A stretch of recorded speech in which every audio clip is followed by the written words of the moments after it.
नमस्कार, मैं हूं अंकुर और आप देख रहे हैं सत्यहिंदी.com। सत्य हिंदी की खबरें शुरू करें उससे पहले आपको ये बता दें कि सत्य हिंदी का ऐप आ चुका है।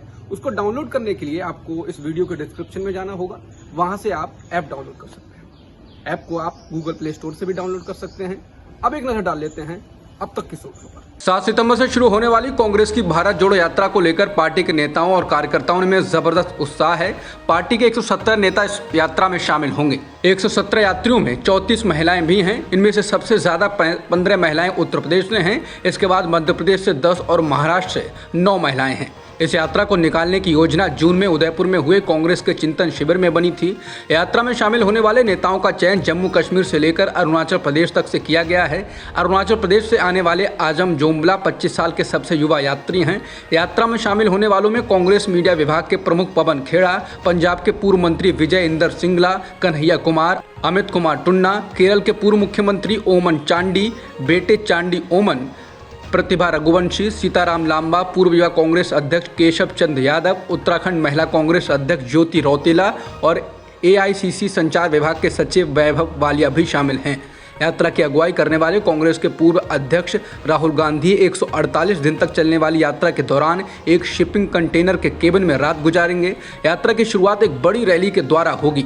यात्रा में शामिल सभी लोग 6 से 7 घंटे तक हर दिन चलेंगे और इस दौरान देश भर में लोगों से संपर्क करेंगे। भ्रष्टाचार को लेकर पीएम मोदी के बयान पर बिहार के मुख्यमंत्री नीतीश कुमार ने कहा है कि किसी भ्रष्टाचारी को बचाया नहीं जा रहा है और ना ही कोई भ्रष्टाचारी को बचाएगा। बता दें, एक दिन पहले नरेंद्र मोदी ने केरल में कहा था कि भ्रष्टाचार और भ्रष्टाचारियों को बचाने के लिए कुछ राजनीतिक दल खुलकर सामने आ गए हैं, संगठित होने का प्रयास कर रहे हैं। इसी को लेकर जब पत्रकारों ने नीतीश से सवाल पूछा तो नीतीश ने कहा कि कोई है केंद्र में जो बोलते रहते हैं, हम उस पर ध्यान नहीं देते हैं। किस भ्रष्टाचारी को बचा रहे हैं? कोई भ्रष्टाचारी को बचाएगा? खुद ही सोचना चाहिए ना भ्रष्टाचारियों को बचाने का। नीतीश ने कहा, यहाँ तो हम लोगों ने किसी भी भ्रष्टाचारी को इतने दिनों में बर्दाश्त नहीं किया। एक बात अच्छी तरह जान लीजिए, लेकिन वो क्या बोलते हैं वो अपना बोलें, हमको उससे कोई मतलब नहीं। पटना के जदयू दफ्तर में लगे पोस्टर्स के बाद सियासी चर्चा होने लगी कि अब नीतीश कुमार खुद को दिल्ली के लिए पूरी तरह से तैयार कर रहे हैं। इन पोस्टर्स में नारा लिखा गया था कि प्रदेश में दिखा, देश में दिखेगा। इसके साथ ही जदयू दफ्तर में लगाए गए पोस्टरों में विभिन्न प्रकार के अन्य स्लोगन लिखे गए। इस बीच अब नीतीश कुमार से जब जेडीयू ऑफिस में लगे पोस्टर और पीएम पद की दावेदारी पर सवाल पूछा गया तो उन्होंने इसका जवाब ये कहकर दिया, जब श्रद्धेय अटल बिहारी वाजपेयी जी देश के प्रधानमंत्री थे तब हमने किस तरह से उनके साथ काम किया, किस तरह से उन्होंने सब लोगों का ख्याल रखा। यहाँ पर भी बिहार के लोगों ने काम करने का मौका दिया, चाहे कोई भी साथ रहे, कोई भी रहे। केंद्र में कुछ बोलने वाले बोलते रहते हैं, हम उन पर ध्यान नहीं देते। चलिए निश्चिंत रहिए। बता दें, कहा जा रहा है कि इस सवाल के जवाब में नीतीश कुमार का ये बताना कि उन्होंने वाजपेयी के साथ भी काम किया है, ये बताने का संकेत है कि वो केंद्र में काम करने में मोदी से अधिक अनुभवी रहे हैं। बीजेपी नेता सुब्रमण्यम स्वामी ने संविधान की प्रस्तावना से समाजवाद यानी कि सोशलिज्म और धर्मनिरपेक्षता यानी कि सेकुलरिज्म शब्दों को हटाने की मांग वाली याचिका सुप्रीम कोर्ट में दायर की है। इस याचिका पर जस्टिस इंदिरा बनर्जी और जस्टिस M सुंदरेश की पीठ ने इसी तरह की याचिकाओं के साथ 23 सितंबर को इसको सूचीबद्ध कर दिया है। इस मामले में दूसरे याचिकाकर्ता एडवोकेट सत्य सबरवाल हैं। लाइव लॉ के अनुसार याचिका में प्रधानमंत्री इंदिरा गांधी के समय में 1976 में 42वें संविधान संशोधन के माध्यम से प्रस्तावना में समाजवाद और धर्मनिरपेक्षता शब्दों को जोड़ने की वैधता को चुनौती दी गई है। ये तर्क दिया गया है कि इस तरह शब्दों को जोड़ना अनुच्छेद 368 के तहत संसद की संशोधन शक्ति में नहीं आता है। याचिका में कहा गया है कि केशवानंद भारती मामले में प्रस्तावना को संविधान की मूल संरचना का एक हिस्सा घोषित किया गया है और इसलिए संसद इसे बदल नहीं सकता। भारत का पहला स्वदेशी निर्मित विमान वाहक पोत INS विक्रांत शुक्रवार को भारतीय नौसेना को मिल गया है। 45,000 टन के वजन वाले इस युद्धपोत को 20,000 करोड़ रुपए की लागत से तैयार किया गया है। प्रधानमंत्री नरेंद्र मोदी ने केरल के कोच्चि में आयोजित एक कार्यक्रम में इसे नौसेना को सौंपा। इस युद्धपोत को समंदर में भारत का महाबली माना जा रहा है। ये भारी भरकम युद्धपोत 262 मीटर लंबा और 62 मीटर चौड़ा है। ये अब तक भारत में बना सबसे बड़ा युद्धपोत है। इस पर एक बार में 30 विमान खड़े हो सकते हैं और इन विमानों में MiG-29 लड़ाकू विमान और हेलीकॉप्टर भी शामिल हैं। इस युद्धपोत पर पिछले 1 दशक से अधिक समय से काम चल रहा था। कार्यक्रम के दौरान प्रधानमंत्री ने नौसेना के नए ध्वज का अनावरण भी किया। इस दौरान रक्षा मंत्री राजनाथ सिंह, नौसेना प्रमुख एडमिरल हरि कुमार भी मौजूद रहे। पहली तिमाही की जीडीपी दर जारी होने के बाद अब एसबीआई ने मौजूदा वित्त वर्ष में भारत की विकास दर के अनुमान को कम कर 6.8% कर दिया है। इससे पहले इसको 7.5% का अनुमान लगाया गया था। इसकी वजह पहली तिमाही में विकास दर का अनुमान से कम रहना बताया गया है। बता दें, पहली तिमाही में भारतीय अर्थव्यवस्था की विकास दर 13.5% रही है, जबकि एसबीआई ग्रुप के मुख्य आर्थिक सलाहकार सौम्यकांति घोष ने अपने पहले के अनुमान में बताया था कि पहली तिमाही में भारत की अर्थव्यवस्था 15.7% के रफ्तार से विकास करेगी और आरबीआई ने अपने अनुमान में 16.7% का अनुमान लगाया था। असम से कांग्रेस सांसद प्रद्युत बोरदोलोई ने कांग्रेस अध्यक्ष के चुनाव में इस्तेमाल होने वाली मतदाता सूची को सार्वजनिक करने की मांग की है। इससे पहले पूर्व केंद्रीय मंत्री और केरल से सांसद शशि थरूर ने भी मतदाता सूची को सार्वजनिक करने की मांग की थी। पूर्व केंद्रीय मंत्री और पंजाब की आनंदपुर साहिब सीट से सांसद मनीष तिवारी ने भी कुछ दिन पहले मधुसूदन मिस्त्री से पूछा था कि जब मतदाता सूची सार्वजनिक नहीं की गई है तो स्वतंत्र और निष्पक्ष चुनाव कैसे हो सकते हैं। तिवारी ने मांग की थी कि निष्पक्ष चुनाव के लिए सारे मतदाताओं के नाम और पते भारतीय राष्ट्रीय कांग्रेस की वेबसाइट पर प्रकाशित किए जाने चाहिए।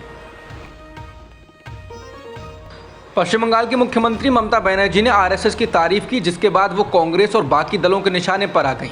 ममता बनर्जी ने बुधवार को कहा था कि आरएसएस में सभी खराब नहीं हैं और उसमें ऐसे कई लोग हैं जो भारतीय जनता पार्टी का समर्थन नहीं करते हैं। बुधवार को एक संवाददाता सम्मेलन में पश्चिम बंगाल के मुख्यमंत्री बनर्जी ने कहा कि आरएसएस पहले इतना बुरा नहीं था।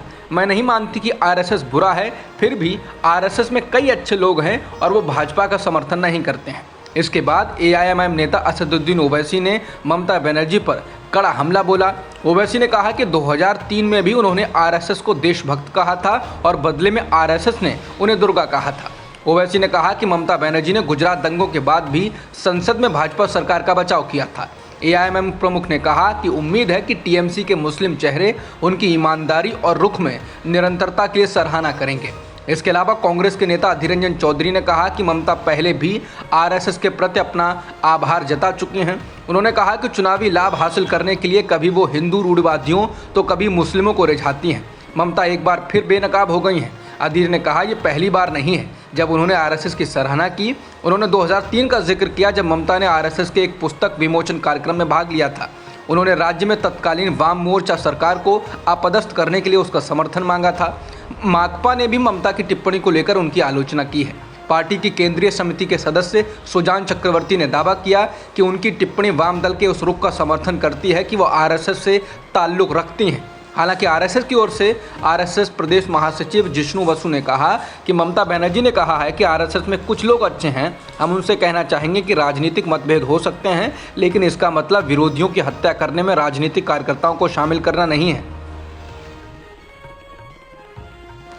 कर्नाटक के चित्रदुर्ग में नाबालिग लड़कियों से रेप के आरोपी लिंगायत मठ के संत शिवमूर्ति शरणारू को गिरफ्तार किया गया है। एएनआई के अनुसार कर्नाटक के एडीजीपी कानून व्यवस्था आलोक कुमार ने उनकी गिरफ्तारी की पुष्टि की। आरोपी संत के खिलाफ सख्त कार्रवाई की मांग को लेकर विरोध प्रदर्शन हो रहे थे। पहले सोमवार को मुरुगा शरणारू को नाबालिगों से जुड़े कथित यौन उत्पीड़न के मामले में हिरासत में लिया गया था, लेकिन तब बाद में उन्हें छोड़ दिया गया था। 2 नाबालिगों की ओर से शिकायत दर्ज होने के बाद पिछले दिनों मैसूर शहर पुलिस ने शिवमूर्ति मुरुगा के खिलाफ एफआईआर दर्ज की। उन पर यौन अपराधों से बच्चों का संरक्षण यानी कि पॉक्सो अधिनियम की धाराओं के तहत मामला दर्ज किया गया। उनके खिलाफ SC/ST एक्ट के तहत भी केस दर्ज किया गया है, क्योंकि एक पीड़िता दलित समुदाय से आती है। कर्नाटक के चित्रदुर्ग में नाबालिग लड़कियों से रेप के आरोपी लिंगायत मठ के संत शिवमूर्ति शरणारू को गिरफ्तार किए जाने के बाद उनको 14 दिन की न्यायिक हिरासत में भेज दिया गया। इसके साथ ही आज शुक्रवार को लिंगायत मठ के संत शिवमूर्ति को सीने में दर्द की शिकायत के बाद अस्पताल में भर्ती कराया गया है। बाढ़ की तबाही से उजड़े पाकिस्तान के विदेश कार्यालय ने कहा है कि भारत से सब्जियों के आयात की अनुमति देने के लिए पाकिस्तान के पास फिलहाल कोई प्रस्ताव विचाराधीन नहीं है। विदेश कार्यालय के प्रवक्ता असीम इफ्तिखार अहमद ने एक प्रेस वार्ता में कहा, हम देश में सब्जियों के जल्द से जल्द आयात की सुविधा के लिए देशों के संपर्क में हैं। अहमद की टिप्पणी वित्त मंत्री मिफ्ता इस्माइल के बयान के बाद आई है, जिसमें उन्होंने कहा था कि सरकार देश भर में हाल ही में आई बाढ़ के बाद फसलों के नष्ट होने के बाद लोगों की सुविधा के लिए भारत से सब्जियां और अन्य खाद्य वस्तुओं के आयात पर विचार कर सकती है। आर्थिक संकटों से जूझ रहे श्रीलंका का लगभग 2.9 अरब डॉलर के कर्ज के लिए अंतर्राष्ट्रीय मुद्रा कोष यानी कि IMF के साथ एक शुरुआती समझौता हो गया है। इसको लेकर बाद में भारत में श्रीलंका के उच्चायुक्त मिलिंडा मोरोगोडा ने इसको आर्थिक सुधार की लंबी दौड़ में एक पहला कदम बताया और कहा कि ये देश और निवेशकों में भरोसा पैदा करेगा। इसके साथ ही उन्होंने कहा कि हम भारत के आभारी हैं जिसने हमें IMF में जाने के लिए प्रोत्साहित किया। उन्होंने कहा कि वित्त मंत्री निर्मला सीतारमण और विदेश मंत्री S जयशंकर ने उसमें भूमिका निभाई। भारत एकमात्र देश था, एकमात्र भागीदार था जिसने हमारे बिना किसी भी तरह के कार्यक्रम के होते हुए आगे कदम बढ़ाया। अब तक की खबरों में इतना ही। बाकी खबरों के लिए बने रहिए सत्यहिंदी.com के साथ।